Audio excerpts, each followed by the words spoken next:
নমস্কার, রান্নাঘরের রাজশ্রীতে আপনাদের সকলকে স্বাগত জানাই। আজ আমি আপনাদেরকে বানিয়ে দেখাবো পনির বিরিয়ানি। তাহলে এবার শুরু করছি। আমি এখানে 300 গ্রাম বাসমতি চাল ধুয়ে রেখেছি।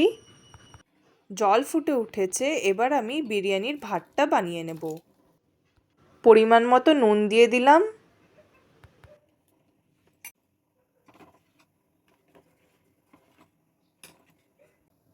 ভাতটা প্রায় হয়ে এসেছে, এবার আমি ভাতের মাঠটা ঝরিয়ে নেব।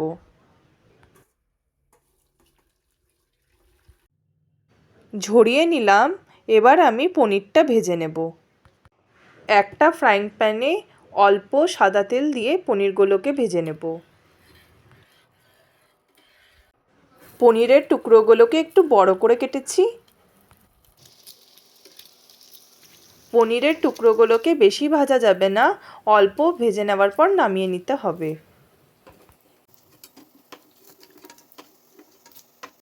ভাজা হয়ে গেছে, এবার আমি পনির বিরিয়ানি তৈরি করে নেব। কড়াইতে পরিমাণ মতো সাদা তেল দিয়ে দিলাম আর 2 চামচের মতো ঘি দিলাম। এবার কেটে রাখা দুটো বড় সাইজের পেঁয়াজ দিয়ে দিলাম। পেঁয়াজটাকে ভালো করে ভেজে নেব। এখানে আমি দারচিনি, এলাচ আর লং দিয়ে দিলাম।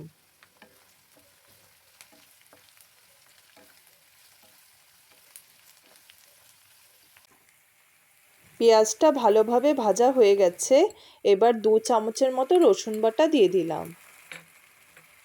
রসুনটা ভালোভাবে ভেজে নেব যতক্ষণ না রসুনের কাঁচা গন্ধটা যায়।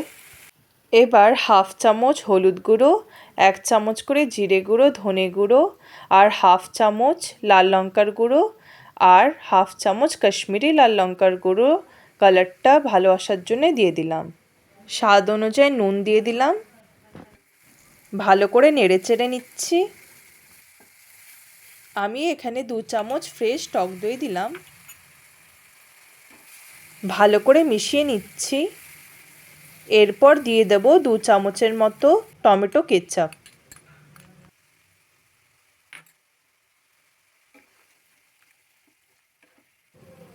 বড় বড় করে টুকরো করে রাখা আলু ভেজে রেখেছিলাম, এবার এর মধ্যে দিয়ে দিলাম। ভেজে রাখা পনিরটাও দিয়ে দিলাম।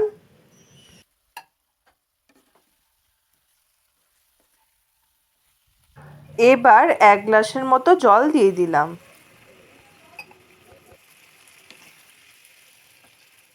ঝোলটা একটু ফুটে উঠেছে, এবার আমি গ্যাসটা অফ করে ভাতটা সাজিয়ে দেব।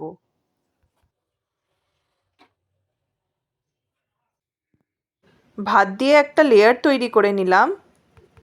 এবার ওপর দিয়ে অল্প নুন আর চিনি ছড়িয়ে দিলাম।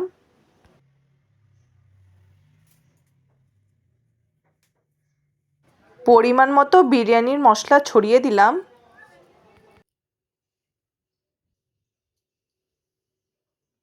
ওপর দিয়ে মটরশুঁটি আর কিশমিশ দিলাম। অল্প ঘি ছড়িয়ে দিলাম।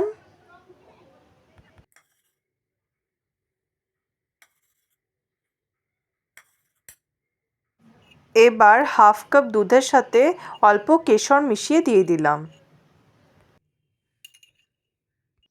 এবার একটা তাওয়া বসিয়ে দিলাম। এবার এর উপরে কড়াইটা বসিয়ে দিলাম। এবার হাফ কাপের মতো ভাতের মাড় ওপর দিয়ে ছড়িয়ে দিচ্ছি।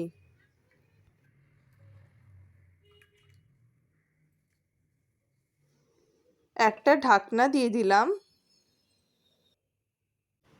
এবার এই ফুটোতে একটা লং গুজে দিলাম। এবার গ্যাসটা অন করে দিলাম। 10 মিনিটের মতো কম আঁচে রান্না করে নেব। 10-15 মিনিটের মতো রান্না করে নিয়েছি, এবার ঢাকনাটা উঠিয়ে নিলাম। এবার একটু পনির বিরিয়ানিটা দেখে নেব। পনির বিরিয়ানি পুরোপুরিভাবে তৈরি হয়ে গেছে। আমার এই রেসিপিটি ভালো লাগলে তাহলে প্লিজ লাইক আর সাবস্ক্রাইব করে দিয়েন।